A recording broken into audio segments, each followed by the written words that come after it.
PBBM itutuloy ang rice distribution hanggat di nawawala ang smugglers at hoarders sa bansa.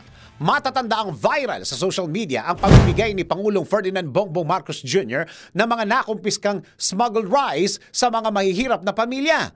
Ngayon naman, ipinangako niyang hindi niya ititigil ang pamamahagi ng nasabat na smuggled rice hanggat hindi nawawala ang mga smuggler at hoarder sa Pilipinas. Ano nga ba ang epekto ng pamimigay ni Pangulong Marcos ng nakumpiskang smuggled rice sa ekonomiya ng bansa? Tara! Suriin natin. Recap muna tayo. September 15, 2023, nasabat ng Bureau of Customs ang 42,180 na sako ng smuggled rice sa isang warehouse sa barangay Baliwasan, Zamboanga City. Nagkakahalaga ito ng 42 million pesos. Agad itong idinonate sa Department of Social Welfare and Development o DSWD.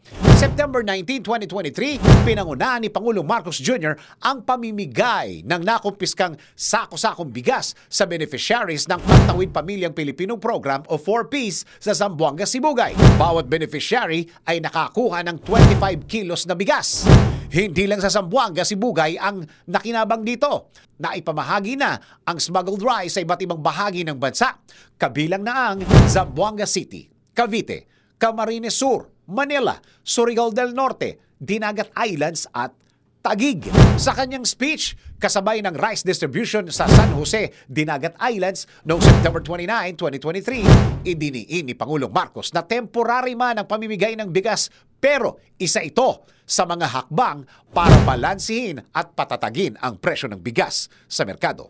Genius move ang aksyong ito ni Pangulong Marcos para kay Bicol Sarok Party List Representative Brian Raymond Yamsuan. Sa isang pahayag noong September 20, 2023, sinabi niya na binigyan ng Pangulo ng bitter at expensive lesson ang smugglers at hoarders. Sa pamimigay ng smuggled rice, hindi na marirecover ang investment ng mga mapagsamantalang smugglers at hoarders na tinawag ni Pangulong Marcos na bukbok.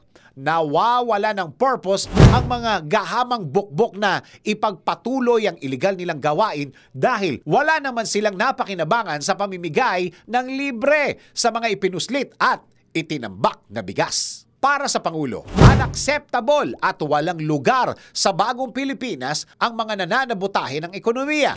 Nitong October 4, 2023 nga lang, inanunsyo niya na meron ng nahuling rice traders na nahaharap sa patong-patong na kaso kasunod na pag-anunsyo niya ng paggamit ng kamay na bakal laban sa smugglers at hoarders. Ika nga, may nasampulan na.